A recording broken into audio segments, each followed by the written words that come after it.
ये सब जीव मात्र की ही सेवा है। कई बार ये समझ नहीं आता कि भाई सेवा का अर्थ तो यह है कि लड्डू खिला दो, पेड़े खिला दो, घर की सफाई कर दो, कपड़े धो दो। पर ये सत्संग कैसी सेवा है? सत्संग में तो आप महाराज जी बड़े आसन पर बैठे हैं, खूब चकाचक व्यवस्था है, और आए और 20 मिनट का एक लेक्चर देके चले गए। ये काय की सेवा है? मेरा भी ऐसा ही मानना है। परंतु जब ज्ञान के आधार पर इस बात की विवेचना करते हैं, ऊपर ऊपर कोई भी बात समझ नहीं आती। हर बात की मीमांसा होनी चाहिए, विवेचना होनी चाहिए, और उस मीमांसा और विवेचना के उपरांत प्रशुद्ध रूप से उसके अनफोल्ड भाव को, खुले हुए भाव को जब बुद्धि स्वीकार कर लेती है, तब वो सत्संग की परम सेवा हो जाती है। बातें न समझ में आए तो फिर ये सेवा है, लेकिन अब आपके काम की नहीं है।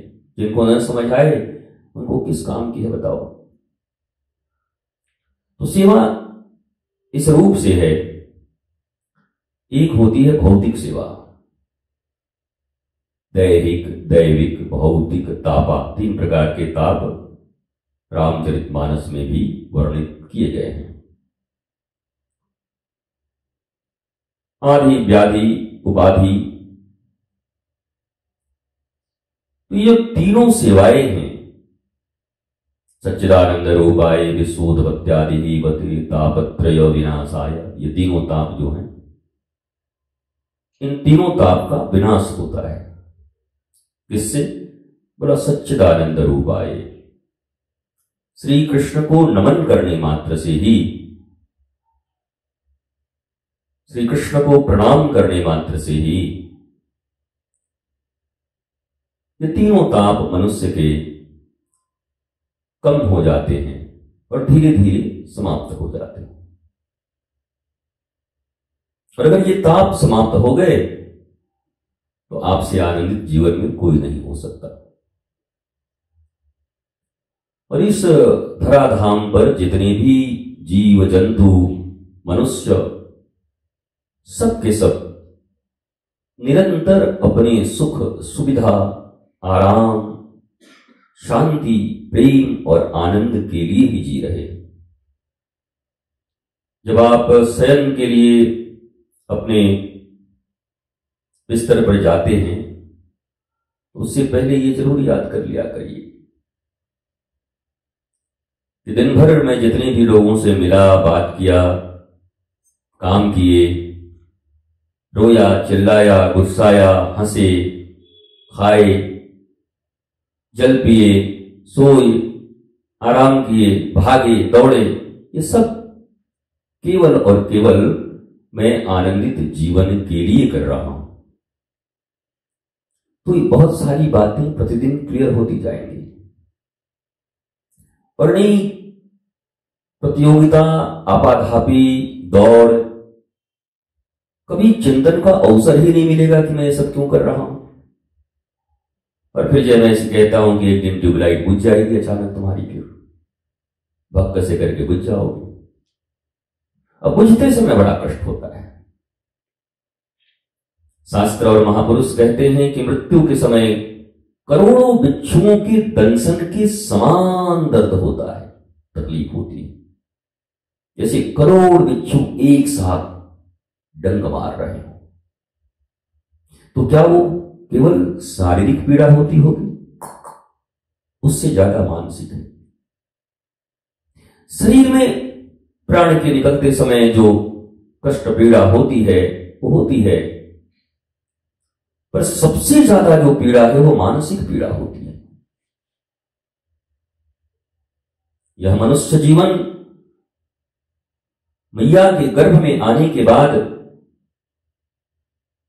मनुष्य ईश्वर से यह प्रार्थना करता है कि प्रभु एक बार इस गर्भ नली से बाहर निकालो, मलमूत्र की नली से। इस बार ऐसी भजन करूंगा, ऐसा प्रज्ञावान, बोधवान, ज्ञानवान और धर्मवान बनूंगा कि आवागमन छूट जाएगा। जीते जी भी आनंदित रहूंगा। और इस शरीर का जब डिमाइश होगा, ये शरीर जब पंच तत्वों में मिल जाएगी,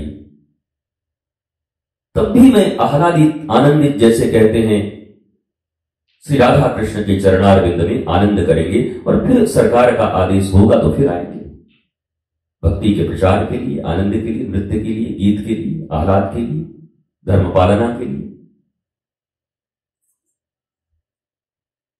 तो मानसिक पीड़ा बहुत होती है उस समय जीव को, पर बाकी दिन तो एक समय होता है कि चलो जब जगे तब सवेरा। 15-20 साल तक कोई गड़बड़ी होती रही और 21वें साल में अचानक एक दिन जागृति आ गई, नहीं अब नहीं, अब लो नसानी, अब न सही, अब लो नसानी, अब न सही। ये भाव जिस दिन उत्पन्न हो गया जीव के भीतर कि अब तक तो मैंने अपना नाश किया, पर अब नहीं नाश करूंगा, यही वाल्मीकि, यही उंगलीमाल और जितने भी जीव देखते हैं आप ऐसे। सबरी माता भी तो ऐसा ही है ना कि सबरी माता का विवाह और करमेती जो परम कृष्ण भक्ता रही, विवाह लगा तो फिर वो भागी वहां से, अरे तो मैं विष्णु के पास में बदलने जा रही। सबरी माता के यहां तो इतने कहते हैं पशुओं की बलि के लिए रखा हुआ था कि बलि होगी और लोग आएंगे बारात में तो खाएंगे। तो माता ने कहा राम राम राम राम, मेरे एक इस वैवाहिक कार्यक्रम के लिए, पाणी ग्रहण संस्कार के लिए और इतने जीव मारे जाएंगे। इस शरीर के सुख और सुविधा के लिए मैं एक विवाह करूंगी और उसके कारण ये इतने जीव, इनकी हत्या हो जाएगी, ये कई दिन में पेट में घुस जाएंगे ये सबके। तो मैं ऐसी राक्षसी वृत्ति नहीं कर सकती, मुझे नहीं करना। और वहां से ऐसे बहुत सारे भक्तमाल जी में बहुत सारी कथाएं हैं, आप पढ़ेंगे। और भक्तमाल जी में जो नहीं है वो भी अनंत भक्तों की कथाएं आपके आस पड़ोस, गांव, शहर, नगर, इस विश्व के किसी अन्य देश में बहुत सारी कथाएं भगवत भक्ति की, भगवत प्रेम की निरंतर आती रहती है। ऐसा नहीं कि शास्त्रों में जो लिखा है बस उतनी तक भक्ति समाप्त हो गई। शास्त्र उस समय लिखे गए, सबरी उस समय की भक्ता थी, अब भी सबरी है। उनका नाम कुछ और होगा, सीमा होगा, रीना होगा, कविता होगा, बबीता होगा। और केवल लिंगात्मक भेद ही क्यों, वो सुनील, अनिल, रमेश, महेश, गणेश भी हो सकते हैं, क्योंकि शरीर का लिंगात्मक भेद है पर आत्मा में लिंगात्मक भेद नहीं है। आत्मा स्त्री पुरुष नहीं होती, ये शरीर का लिंग भेद है। तो जैसे ही किसी दिन किसी भी घटना के कारण या किन्हीं महापुरुष के अनुग्रह के कारण जीव के भीतर ये जागृति होती है कि अब तक नसायो अब ना नसई हो, अब तक तो नाश कर लिया अपने जीवन का, पर अब मैं एक श्वास भी अपना नाश करने वाला नहीं। ऐसी भावना जब मनुष्य के भीतर उत्पन्न हो जाए तो उसी दिन सत्संग का उसे फल मिला, ये समझना चाहिए। उसके पहले सत्संग का कोई फल नहीं। अगर ये बात जीवन में घटित नहीं होती है, ये घटना नहीं घटता है, तो आपने हजारों सत्संग किए पर व्यर्थ हो गए, बेकार हो गए। तो कैसे? बोला एक घड़े को उल्टा करके रख दिया बरसात में, और 1 घंटे बाद सासू मां आई, बोला तो घड़ो भर गए हो। बोला घड़ा में तो एक बूंद भी पानी नहीं गया। बोला अपने उल्टा रख दिया तो अब कहां से भरो? एक बूंद जल घड़े के भीतर नहीं गई। तो ये भी घड़ा है, हमारा तो कुछ बड़ा है, हमारा घड़ा भी थोड़ा बड़ा है, आप लोगों का तो थोड़ा छोटा छोटा है। ये भी एक घड़ा है। ये घड़ा भी जब तक उल्टा है, ईश्वर के साथ नहीं खड़ा, धर्म के साथ नहीं खड़ा, विवेकहीन है, केवल भौतिक भोग के लिए दिन रात युक्तियां बनाता रहता है। भीतर में जो छोटा सा खरोट है वो दिन रात क्या युक्ति बनाता है? ऐसे ये खींचेंगे। जैसे एक रात हम और वो भी एकदम बैठ करके रात ही भर में अपने अपने खेत को हमने दाम इतना बढ़ाई दियो। मैंने 5 लाख एकड़ थे, हम लोगों ने रात भर में इतना चर्चा किया, 10 लाख बना दिया हम लोग। 10 करोड़ ना, 10 करोड़ बना दिया। मन से बनाना है तो फिर क्या दिक्कत है? देखो सतेंद्र कितना हंस रहा है, खड़खड़ा के, खूब आनंद आ रहा हो। तो चर्चाएं करके एक भौतिक सुख का आनंद ही अलग है। और सचमुच रात्रि काफी हो गई थी, तो कुछ चर्चाएं चल रही थी, तो कोई किसी का मन ही नहीं लग रहा था। वो सब क्या कंप्यूटर का बात चले, और हम लोग एक लोढ़ा पत्थर ही 3-4 लोग हम लोग को क्या मतलब कंप्यूटर कहां चले, क्या हुआ, क्या मतलब। पर जैसे ही जमीन की बात शुरू भई, करीब सुबह के 4 बज रहे होंगे, 4:30-5, ऐसो जोश आयो महाराज कि कितने की जमीन हम लोगों की हो गई। अब कॉपी आया, पेन आया, मेड़ बने, रोड बना, नक्शे बने, आधा बिक्री हो गया, आधा खरीद लिए उधर से। वो तो जाने के बाद भी कल आज तक पड़ा हुआ था वो नक्शा। हम के इसको हटाओगे अब, ये नक्शा ही पड़ा रहेगा। तो इंटरेस्ट मिला, तो रात कैसे गुजर गई पता नहीं चला। अच्छा, इंटरेस्ट की बात ना हो, 10 मिनट से ज्यादा होता नहीं। अच्छा, इंटरेस्ट हो, चाय पी के एकदम कप चाय का उतना मौज आ जाए। बात रुचि की है, रुचि कहां है? अब मैं एक बड़ी प्यारी बात कह रहा हूं, आपका जीवन आनंदित हो, आपका इसमें रुचि है कि नहीं? है? सबका रुचि इसी में है ना, कि हमारा जीवन आनंदित हो, सुखी हो। बस थोड़ी समझ की फेर पड़ जाती है। रुचि तो अब भी है कि जीवन आनंदित हो, पर अल्प ज्ञान के कारण हम नुस्खे अलग अलग ट्राई कर रहे हैं। नीम हकीम खतरे जान वो कर रहे हैं, पर वैज्ञानिक पद्धति से, जिस पद्धति से लाखों करोड़ों अरबों या अगर युगों की गणना करें तो सतयुग से लेकर, त्रेता से लेकर, द्वापर से लेकर और अब कलिकाल तक, इन चारों युगों में जिस प्रकार से जीव ने आनंद, प्रेम और शांति को प्राप्त किया, हम उन नुस्खों का प्रयोग नहीं करते। हम नए नए नुस्खों का प्रयोग करते। बात चाहे जो भी कहो, भले ही हम पूरी रामायण पढ़ते हों, पर प्रभावित हम लोग लंका से ही हैं, लंकाधिपति और लंका से। भले ही पांडव और कौरव का युद्ध हुआ हो महाभारत में, और हम सब कहते हो कि पांडव की तरफ से श्री कृष्ण, पर अगर गहराई से पूछोगे अपने मन से, तो मन कौरव के पक्ष में खड़ा रहता है। कहां से लूट ले, कहां उसको धोखा दे दे, कहां से उसको छीन ले, कहां झूठ बोल के निकल जाए, कहां इंद्रिय सुख की प्राप्ति कर ले। ये क्या पांडवों का काम था? ये रामादल का काम था कि रावण दल का काम था? रावण दल का काम था। तो भले ही हम रामायण पढ़ते हैं, भले ही हम महाभारत का अध्ययन करते, श्रवण करते, लेकिन ज्ञात अज्ञात भाव से, चूंकि मन का डिवीजन भी 10 है, एक ज्ञात मन है, उसके विषय में भी हम लोग 0.001% जानते हैं अपने मन के विषय में।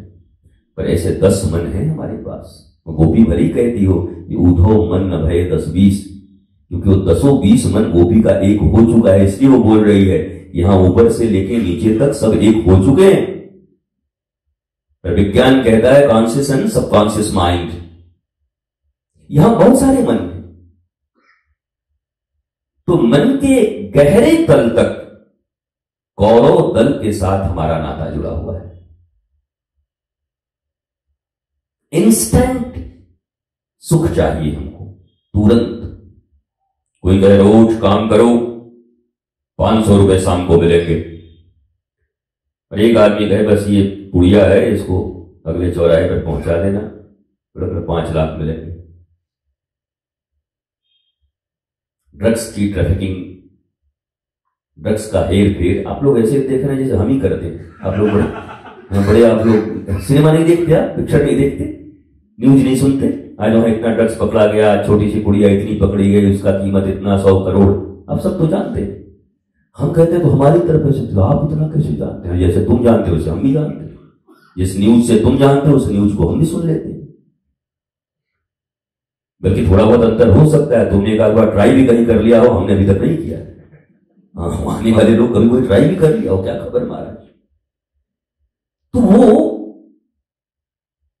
तत्काल फायदा मन को आकर्षित करता है। अरे भैया एक बार 2-3 बार करके फिर तो आराम से जिएंगे। तो मन आकर्षित होता है शॉर्टकट की तरफ, छोटे रास्ते से कुछ मिल जाए, तत्काल मिल जाए। और यही फंदा है रावण दल का, और यही फंदा है दुर्योधन दुशासन इत्यादियों का, कौरवों का। पर इधर थोड़ा लंबा है।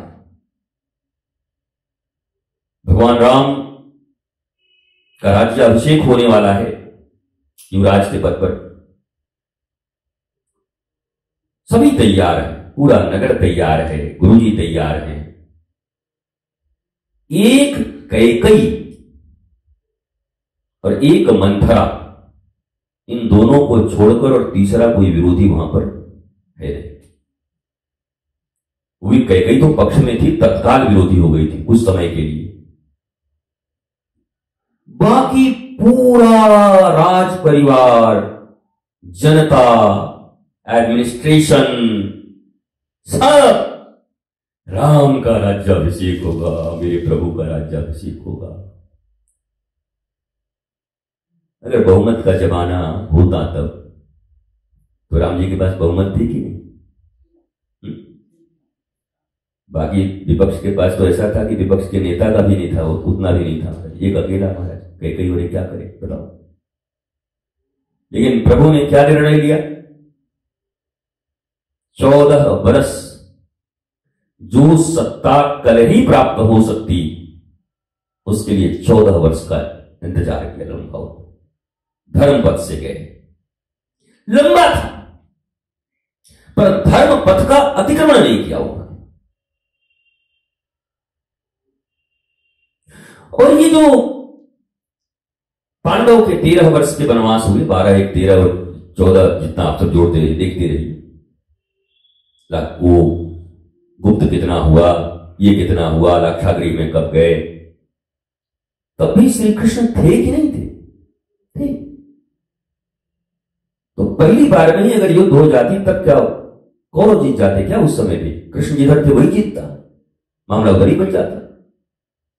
पर वहां भी लंबे समय तक धर्म पथ से इंतजार किया पांडवों ने।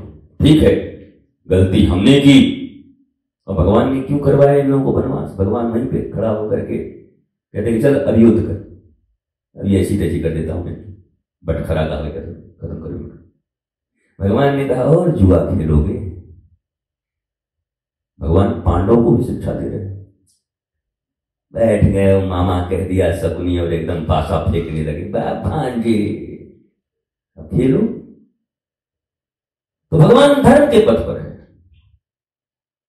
भगवान ने कहा कि ये जब पूरा साम्राज्य, पूरा राज्य आताताइयों के राज से ग्रसित है, इन दुर्योधन, दुशासन और धृतराष्ट्र के अंधत्व के कारण जहां तक इनका साम्राज्य है, देश की जो सीमा है, वो सब दुखी है। और ऐसे दुख के समय में तुम धार्मिक होते हुए और जुआ खेल रहे हो।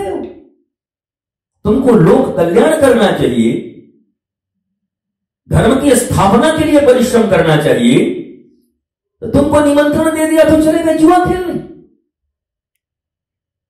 तो भगवान तो भाई पक्षपाती तो है। भगवान का एक ही विरद है, धर्म संस्थापनार्थाय संभवामि युगे युगे। अर्जुन की स्थापना के लिए नहीं आते वो, पांडव की स्थापना के लिए नहीं आते, वो धर्म की स्थापना के लिए आते हैं। उसी पल अगर धर्म का साथ छोड़ करके पांडव अधर्म के पक्ष में खड़े हो जाते और कौरव धर्म के पक्ष में खड़े हो जाते, तो श्री कृष्ण कौरवों के साथ खड़े हो जाते, क्योंकि भगवान धर्म के पक्ष में रहेंगे। भगवान व्यक्तिवादी नहीं है, भगवान नीतिवादी है। व्यक्तियों से कोई फर्क नहीं पड़ता धर्म की नीति को। और मनुष्य धोखा कहां खाता है? वो व्यक्तिवादी हो जाता है। बेटा गलत कर रहा है तो देखता रहता है, छुपाता रहता है, चुपचाप रहता है, धृतराष्ट्र की तरह हो जाता है। अपना कोई चहेता गलत करता है, देखता रह जाता है। वो कठोर कार्रवाई नहीं कर पाता। जो कठोर कार्रवाई अगर वो पढ़ लिख कर जज बना होता और जज की कुर्सी पर बैठा होता और तब कोई मुकदमा सामने आया होता, तब जिस प्रकार से वो फैसला sentence to death, hang till death, जैसे फांसी तक की सजा सुना देते जज, है तो मनुष्य ही ना, वो भी किसी के पापा हैं, किसी के भैया हैं, किसी के मौसा हैं, किसी के भतीजे हैं, किसी के बेटे हैं, वो भी तो मनुष्य हैं। पर जब वो न्याय की कुर्सी पर बैठते हैं तो उनको हाथ उनका नहीं कांपता है, फैसला हो गया। पर वही जब बाप हो जाते तो हाथ कांपने लगता है। वही जब बात कुछ अपने प्रेमी प्रेमिकाओं की आ जाए तो हाथ कांप जाता है। ये निजता, शरीर के स्तर पर जो निजता बनी, इंद्रियों के स्तर पर जो निजता बनी, अपनत्व बना, वहां हम नीति छोड़ते, धर्म छोड़ते, आध्यात्म छोड़ देते हैं। इतना ही होश जिस व्यक्ति ने रख लिया, जितने बुद्ध देख रहे हो, बुद्ध देख रहे हो, महावीर देख रहे हो, ये जितने भी लोगों को देख रहे हो जो जागृत महापुरुष हैं, या जिन भक्तों को देख रहे हो, आप प्रहलाद जी को देख रहे हो, ध्रुव जी को देख रहे हो, रुक्मांगद जी को देख रहे हो, विभीषण जी को देख रहे हो, ये सब कौन है?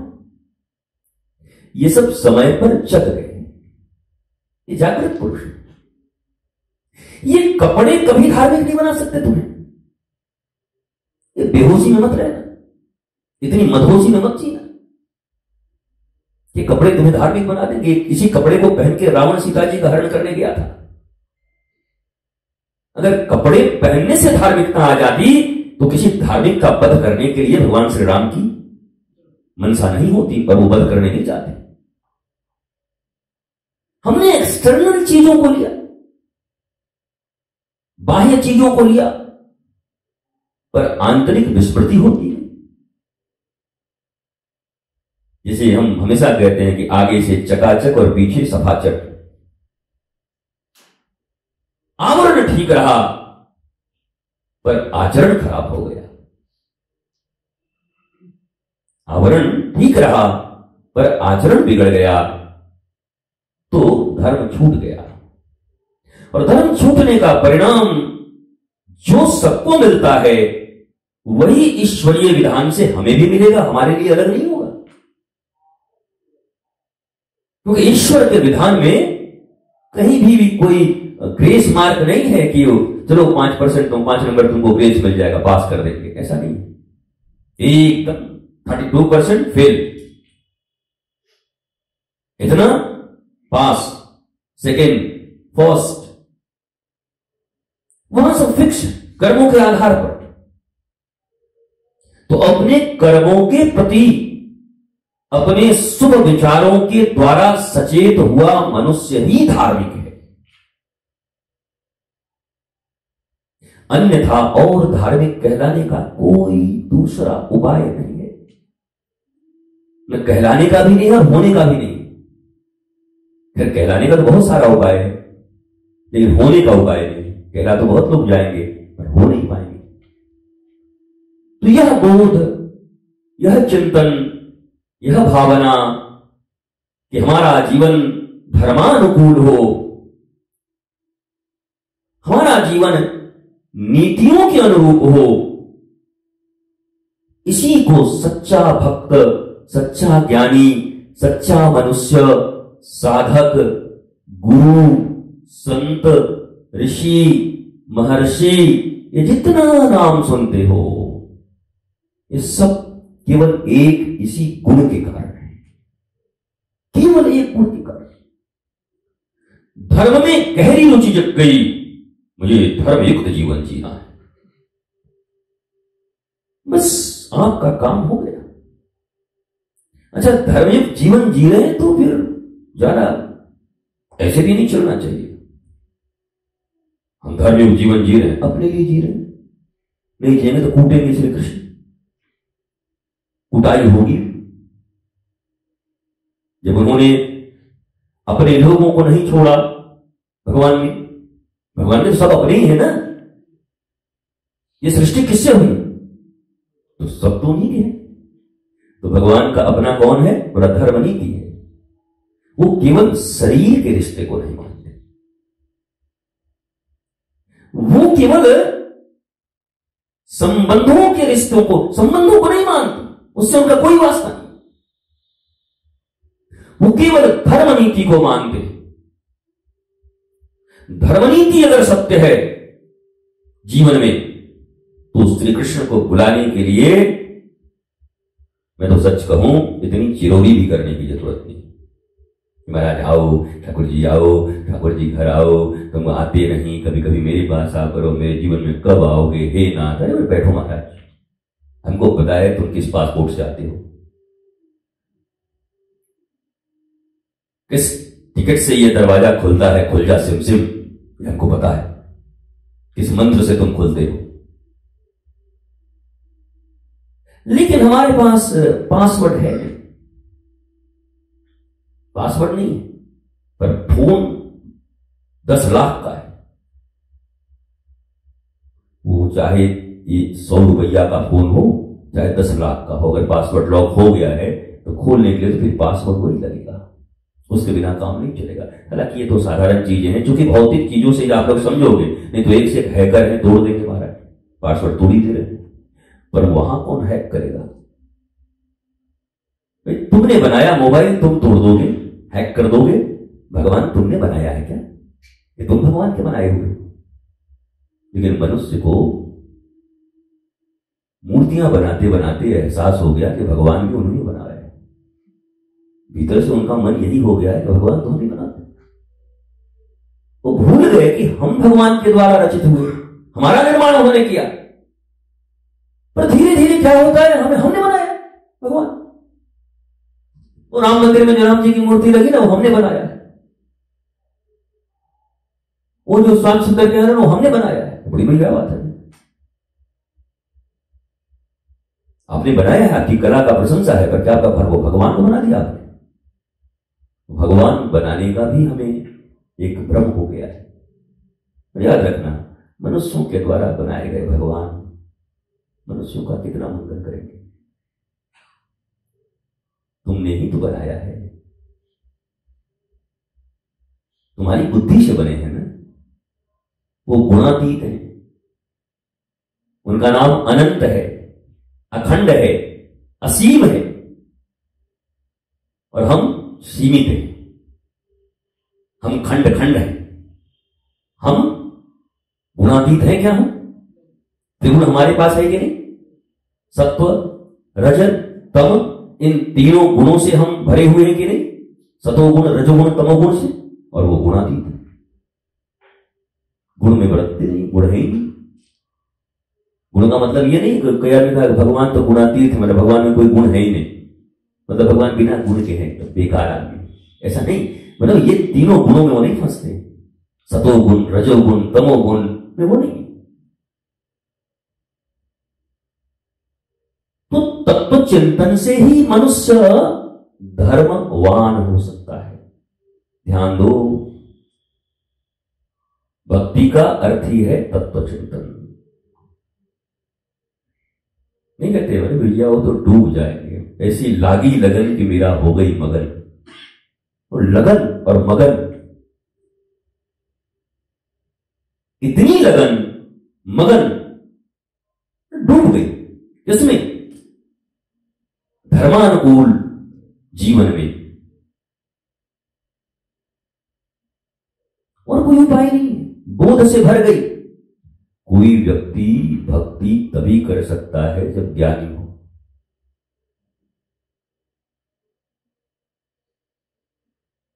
लिसन मी केयरफुली, कोई भी व्यक्ति भक्ति तभी कर सकता है या भक्त हो सकता है जब वो ज्ञानी हो। अज्ञानी भक्ति नहीं कर सकता। कितनी मजाक की बात है हमारे समाज में, महाराज जी इसको कोई ज्ञान नहीं है लेकिन भक्ति बहुत करता है। कमाल, हम भी सुन के चकरा जाते हैं, भाई जी कौन नया प्रकार का भक्ति आया है कि ज्ञानहीन भक्ति कैसे हो जाएगी? ज्ञान क्या है? वो भी एक लाइन का है। ज्ञान क्या है? ये धन है और वो परम धन है। ये ज्ञान ही तो है। गा तो रहे कम से कम ना, माने चाहे मत माने, परम धन राधा से राधा से राधा।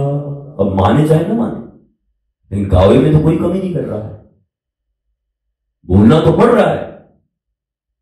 वो भले मत माने, एक तरफ राधा रानी रहे, एक तरफ 1 लाख का आधा 85,000 रहे, तब भी मामला बिगड़ जाएगा, कितनों का गड़बड़ हो जाएगी बात।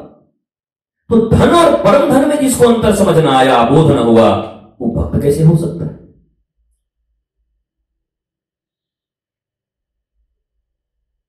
कैसे भक्ति उसकी होगी? भक्ति के मार्ग में कहा गया प्रतिष्ठा सुकरी विष्ठा। जो प्रतिष्ठा के चक्कर में पड़ा है वो सुकरी का विष्ठा ले रहा है। सुकरी मतलब जानते ही होंगे, पिग बोलते हैं, पिग की पिगनी, तो क्या बताएगा हमको मुझे, पिग की पिगनी, सुकरी। सुकरी विष्ठा, विष्ठा का अर्थ, हाँ अब इतना तो समझते होगे कि अंग्रेजी ही बोलना पड़ जाएगा, पूरा हिंदी पूरा। तो प्रतिष्ठा सुकरी विष्ठा, इस धन से हमारा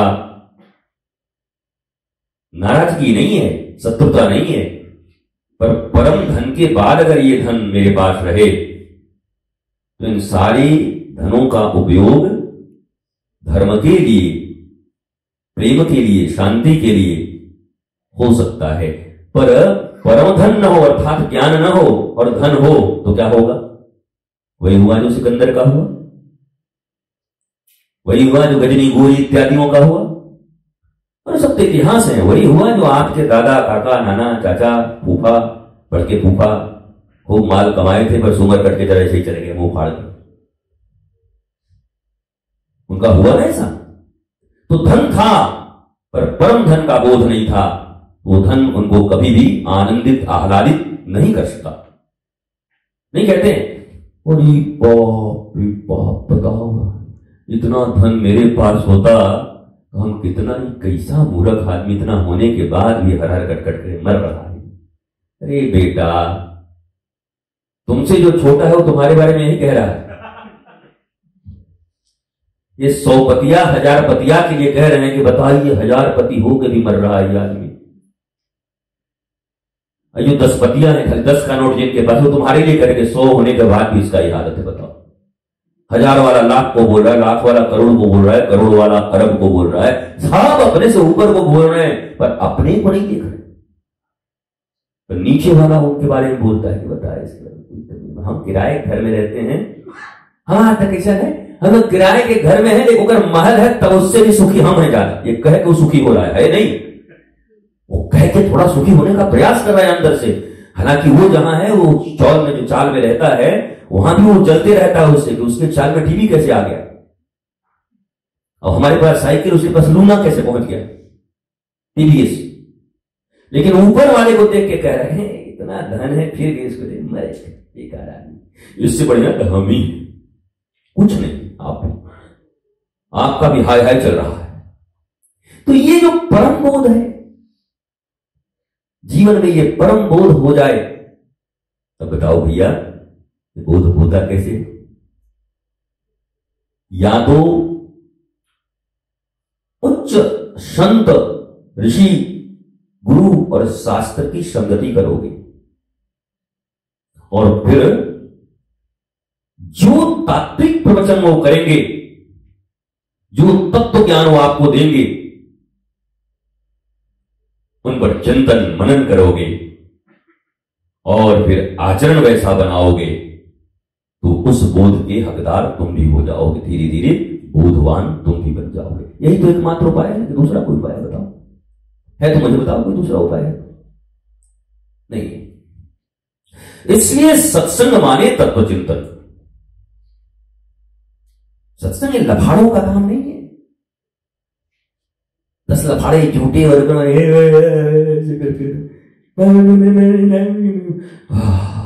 सिगरेट खिलाओ, सत्संग कर रहा है, थक गए, थोड़ी देर नाचे, एकदम गोल गोल घूम के घूमी आ गया, पटका गए, और उसके बाद फिर तो सर बतलाओ, थोड़ा ज्यादा नाच गया लग रहा है। धर्म ये नहीं। धर्म का बोध भीतर हो तो शरीर जीर्ण शीर्ण हो, रुग्ण भी हो, क्योंकि शरीर का धर्म है एक दिन ये पंच तत्व में ही विलीन होगा, चाहे कितने भी बड़ी धार्मिक रहो, चाहे अधार्मिक रहो। भगवान श्री राम भी गुप्त घाट सरयू जी में जाकर और अपने भगवान ने कहा अब इस शरीर को मैं अपने धाम चला। श्री कृष्ण भगवान वो बहेलिया से बाण खा करके बोले भाई कुछ बहाना बना, हमको अपने धाम पहुंचना है, कुछ तो बहाना बना दो, कुछ उपाय तो कर मेरे लिए। तो तुम धार्मिक रहो अधार्मिक रहो, इस शरीर से मुक्त तो तुम्हें होना ही है, जाना ही है। तुम्हें महाराज तो फिर क्या फायदा है, हम तो सोचे कि धर्म करेंगे तो एकदम पूरा अमर हो जाएंगे, तो कहेंगे नहीं ये तो नहीं होगा, वो तो पक्का है, मरू है पक्का। पर अभी जिस करोड़ों बिच्छुओं के दंशन की बात मैं कर रहा था कि मृत्यु के समय करोड़ों बिच्छुओं के दंशन के समय पीड़ा होती है मनुष्य को,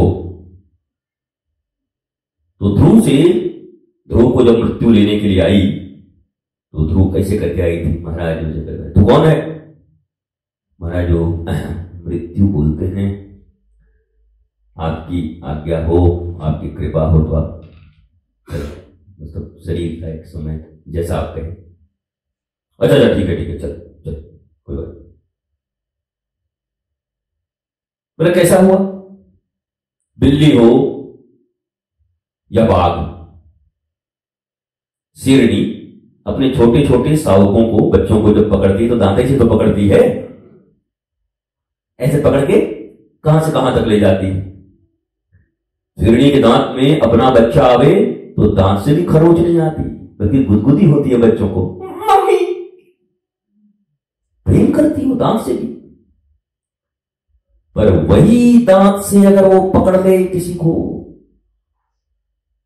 हिरन के बच्चे को, तो डिस्कवरी के वीडियो में भले देख लो कि शेर वो खेल रहा था हिरण के बच्चे से, वो उतनी देर की वीडियो जितनी देर खेल रहा था, बाद में उसका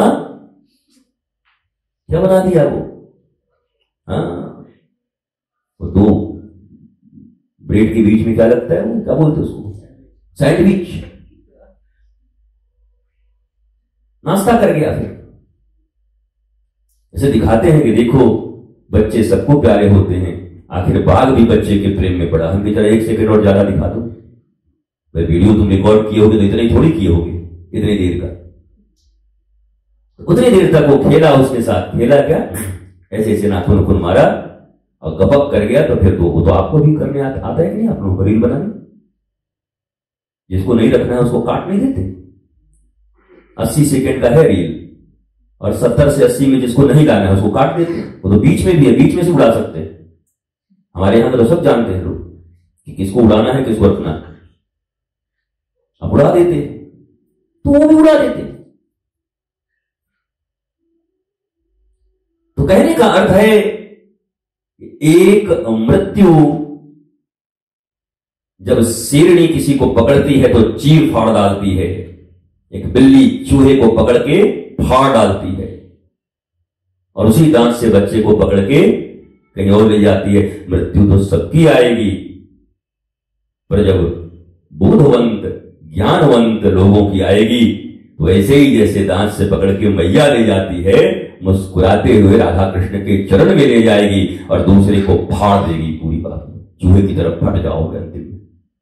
इतना ही अंतर है, मरोगे तो जरूर। बाकी अंतर अंतर वो नहीं महाराज जी, मरना आप इसको नहीं कह सकते, तो अमरता है। ठीक है, शब्दों का खेल है, खेलते रहिए, पर ये पंचतत्व में जाएगा तो जरूर, ये तो पक्का है। क्षति जल पावक गगन समीरा पंच रचनीय अधम शरीरा, ये सब इसी में मिलेंगे। लेकिन उसका भय नहीं करना है हमें, बल्कि वो एक अलार्म है। हमारी जेब में 500 रुपया है, ये हम जान रहे हैं, ये हमारे लिए बुरा है कि अच्छा है? अच्छा है ना। कि फिर वो होटल में खा के बर्तन मांजना है? नहीं, अगर वो है तो जाओ, फिर खाओ, फिर मजा आएगा 1 आध महीने तक। तो हमको पता है 500 है, इसी के अंदर में मामला बना लेना है। नहीं बैठे ये लाओ ये लाओ ये लाओ, पैसा तो नहीं है, इधर आओ, बहुत दिन से आदमी नहीं था, चलो अब मां जो बैठ के 1 दिन समोसा खाए और उसके बाद बचा हुआ जनता समोसा खाओ। जनता चाय पहले ही बोलते थे, बोले ये चाय कितने की है? बोला भैया 5 रुपए की। बोला ये चाय कितना का है? 2 रुपए का। बोला ये चाय? बोला ये तो 8 आने का। बोला ये लग तो एक ही कलर का है, क्या अंतर है? बोला कोई अंतर नहीं है। तो यही बोला, तो पी लिया। भाई तो बताओ, तू जाने का तो पी लिया, बताओ। बोला वो कोई नहीं, जो थोड़ा थोड़ा बच जाता है उसको हम सब दे देते हैं, सबको जो पीता है उसको। नहीं बोला इतने आदमी का जूठा पिला दिया। बोला हाँ, तो तू 50 पैसे और का पिएगा, और क्या ताजा पिएगा तू 50 पैसे में?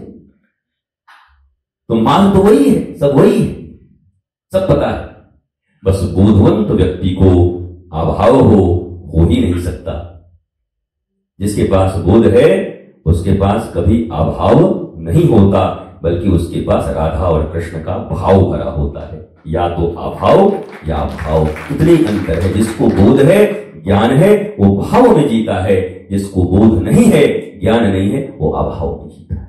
अभाव वाला रो रो के जीता है, कराह कराह के जीता है, और जिसको बोध है वो सराह सराह के। क्या बात है, क्या जिंदगी मिली है, क्या प्रभु आपने कृपा की है। मौज आ गया ठाकुर जी, है अंतिम सांस तक बस आपका नाम चलता रहे, भजन चलता रहे, मौज होता रहे। द्वार पर कोई आए तो भूखा न जाए, ऐसी व्यवस्था बनाइए ठाकुर जी। कई लोग ऐसे कहते महाराज जी हमको हमारे लिए चिंता नहीं, मैं ये चाहता हूं कि हमारे द्वार पर कोई आवे तो भूखा न जावे। हम समझ जाते हैं कि भूखा वही है, फिर भगवान के पास जुगाड़ वही लगा रहा है फिर कि भूखा न जावे। अरे महाराज तुम चुपचाप तुमको जो मिले खाओ, और भगवान व्यवस्था कर दे, कोई आया तो उसको भी खिला दे। नहीं, हम इतना मेहनत इसलिए कर रहे हैं कि हमारे द्वार से कोई भूखा न जाए, उसके लिए लपटाई कर रहे हो। वो जो 3-5 अपने लिए नहीं किया उसके लिए करो, धर्म के नाम पर कर रहे हो। कितना आदमी चालू है, वो कहीं ना कहीं से धर्म का पन्ना जरूर खोल लेता है। जिसे बोलते हैं ना कि वो क्या बोलते हो, छाछ में हींग का तड़का लगा दिया, वैसे बेईमानी में भी धर्म का तड़का लगा देते हैं। कर रहे हैं बेईमानी, पर ऊपर से तड़का लगा दिया। महाराज जी देखिए छौंक दिए हैं ये धार्मिक, हमारी बेईमानी धार्मिक बेईमानी। हम आप लोग जैसा अधार्मिक नहीं है, हम बेईमानी भी धार्मिक करते हैं। कमाल है, बेईमानी तो अधार्मिक है यार, धार्मिक बेईमानी कैसे होगा? हमारा वाला जो काला है उजला है, काला या तो काला होगा या उजला, काला उजला कैसे हो जाएगा? ब्लैक एंड व्हाइट अलग अलग होंगे। तो ये दोनों दो पक्ष हैं, और श्री कृष्ण को केवल धर्म से, धर्मानुकूल शासन चाहते हैं। इसलिए आप अपने जीवन में बोधवंत बनिए, भक्ति करिए, वृंदावन आइए, मंदिरों का दर्शन करिए, परिक्रमा लगाइए, भगवत भजन करिए, आह्लादित रहिए, डिमांड मत रखिए। प्यार और व्यापार में थोड़ा अंतर तो होना चाहिए। प्यार में है कोई शर्त होती नहीं प्यार में, पर हमको बताओ, नहीं तो विश्वास न हो तो बिहारी जी के पास जाओ, और तुम्हारी अगर इतनी पकड़ हो, बिहारी जी से बातचीत होती हो तो पूछना कि ठाकुर जी दिन भर में आजकल बहुत भीड़ लग रहा है, सब आपको प्रेम करके आते हैं। बिहारी जी कहते अरे यार क्या बताओ, लिस्ट लेके आते हैं महाराज, कोई हमारे लिए नहीं आता, बहुत कम, नहीं के बराबर आते। तो प्यार और व्यापार में कुछ तो अंतर होना चाहिए। या तो फिर बोलो बिहारी जी व्यापार करने आए हैं, महाराज इतना चढ़ाएंगे इतना कर देना, तो बिहारी जी भी क्लियर रहेंगे, मामला ठीक ठाक है इसका, उनकी मर्जी होगी, उनको कमी होगी तो कर देंगे। हो सकता है तुम्हारी मिठाई के लिए वो दुबले हुए जा रहे हो तो कर भी देंगे। एक दलिया तुम चढ़ा रहे हो, मान लो उनके पास न होता, तुम्हारा काम कर देंगे। तो सीधी बात बोलो, मतलब भावना सीधी रखो। यह बोध, लोग कहते हैं गुरुजी हाँ हम आपका हर बात मानते हैं कि नहीं, नहीं बताइए मानते हैं कि नहीं। अरे मार देगा बोलती हूँ, बात मानता है कि मारेगा, क्या करता है? हाँ कहीं लो ऐसे एकदम ऐसे मानते हैं, बताइए मानते हैं कि नहीं। हम मारेगा क्या, डर के मारे बोला हाँ मानता है, नहीं मानता। हाँ कहीं नहीं न बोले तो मारपीट ना कर देंगे, नहीं मानते। अब बताओ कमाल है, जब आप गुरु की बात मानते हो, संत की बात मानते हो, कोई भी बालक बालिका अपने माता पिता का बात मानते हैं तो उसमें माता पिता का ही लाभ है कि बालक बालिका का ही लाभ होगा।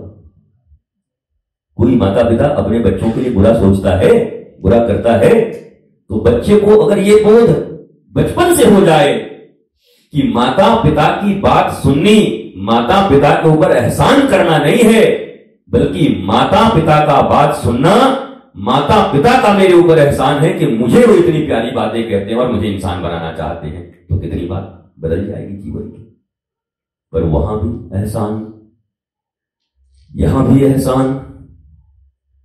और बाकी यमुना जी में जाइए, स्नान वगैरह करते होंगे, तो करने के बाद अक्सर आपको देखेंगे कभी रामायण का पन्ना बहते हुए मिल जाएगा, कभी गीता मिल जाएगा। और हम तो जब ये कार्तिक पूर्णिमा स्नान करते थे तो हमको तो जरूर ठाकुर जी 2-4 मिल जाते थे, उसमें हम नहा के रखते थे। नाराजगी लोगों की होती है ना, तो जिनको लड्डू उड्डू खिलाए, क्या दिया आपने, क्या?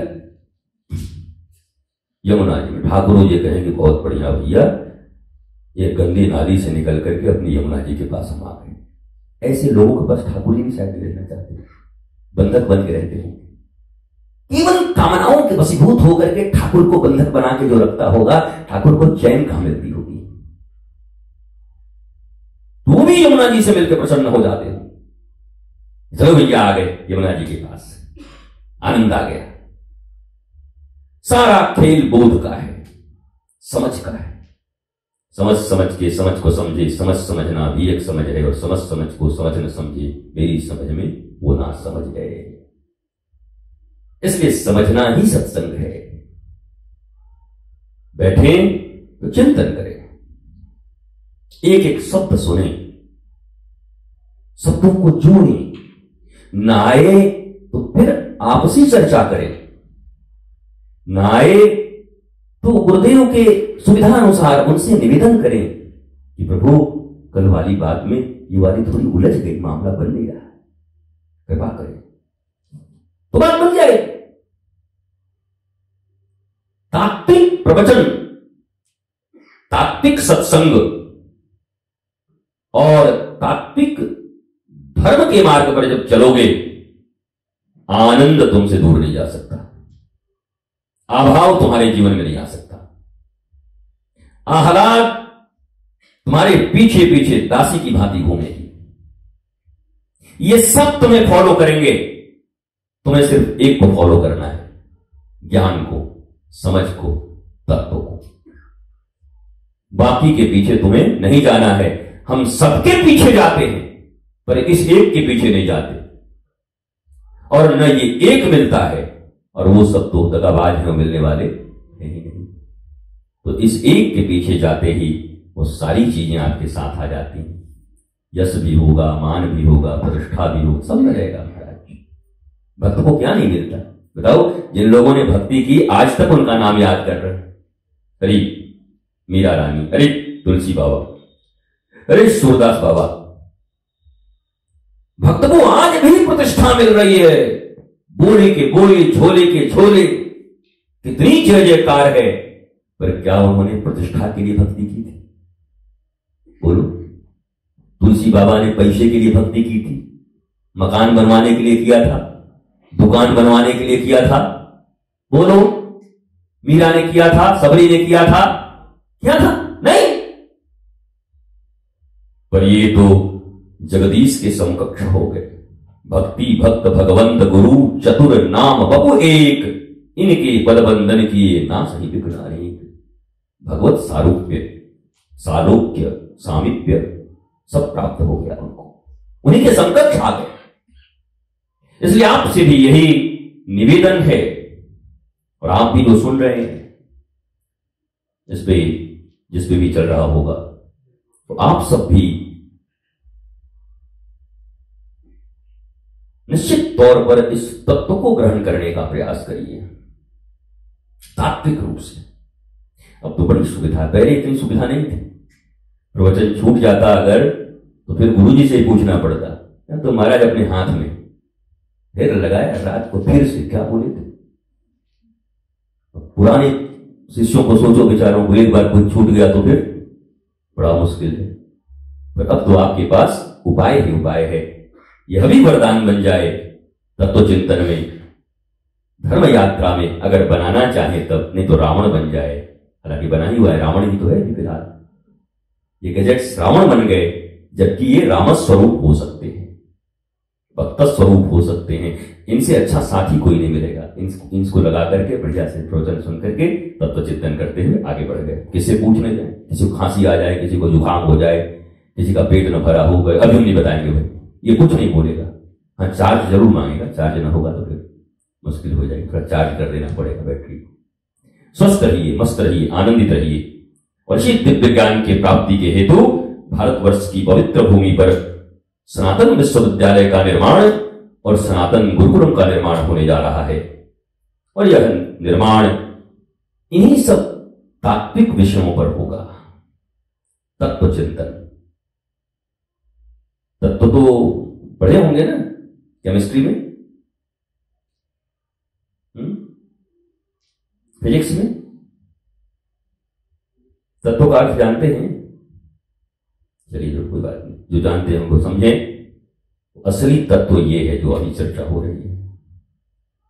सारे मिनरल्स यहाँ हैं, विटामिन, प्रोटीन सब यहीं पे हमारा है। ये ठीक है तो सब ठीक रहेगा। ये गड़बड़ है तो सब क्या हुआ? बोले वो महाराज अचानक चिंता से हार्ट अटैक हो गई, बड़ी चिंता हो गई, हार्ट अटैक हो गई।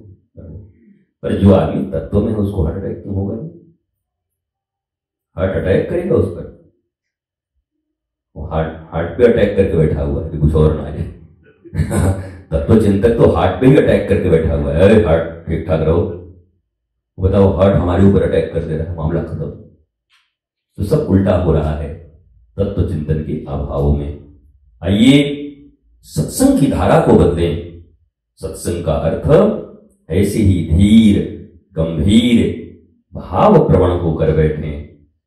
नाचना गाना भी जरूरी है, तो तत्व चिंतन हो जाए तो उस बोध के बाद नाच का मामला अलग होगा। स्टेरॉइड लेके नाच रहे हैं, कब तक नाचोगे? मरमरा जाओगे महाराज। केवल जोश में नहीं, होश में नृत्य ओरिजिनल होती है।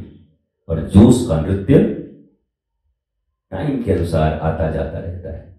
नाचे तो थक गए, टांग टूट गया, हड्डी में दर्द हो गई, पर जब होश से नाचोगे मीरा की तरह तो फिर पग घुंघरू बांध मीरा नाची थी।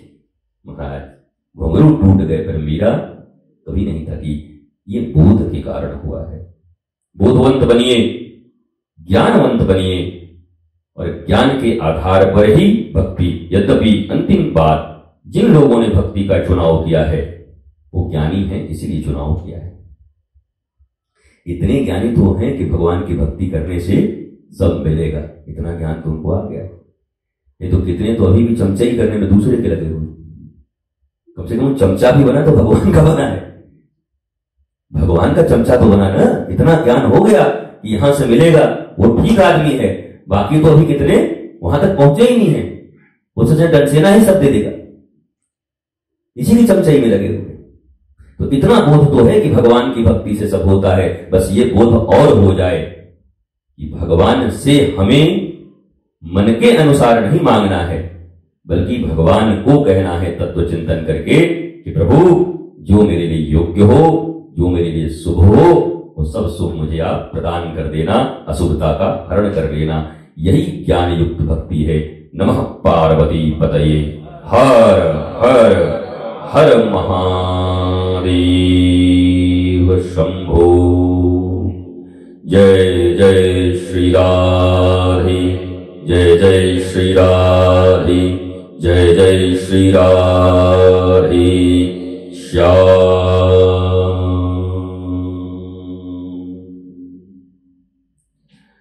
गुरु परिपूर्ण समर्पित तू हो जा, धोखा कभी नहीं खा सकता। लक्ष्मण रेखा सत्संग की हो तो रावण कभी नहीं आ सकता। अब तो होता ये हर पल आभास है, मेरे गुरुवर सदा ही मेरे साथ है। तो जिसने जानी है महिमा गुरु की, उसका डूबा कभी ना जहाज है। गुरु वचनों को रखना संभाल के, एक वचन में गहरा राज है।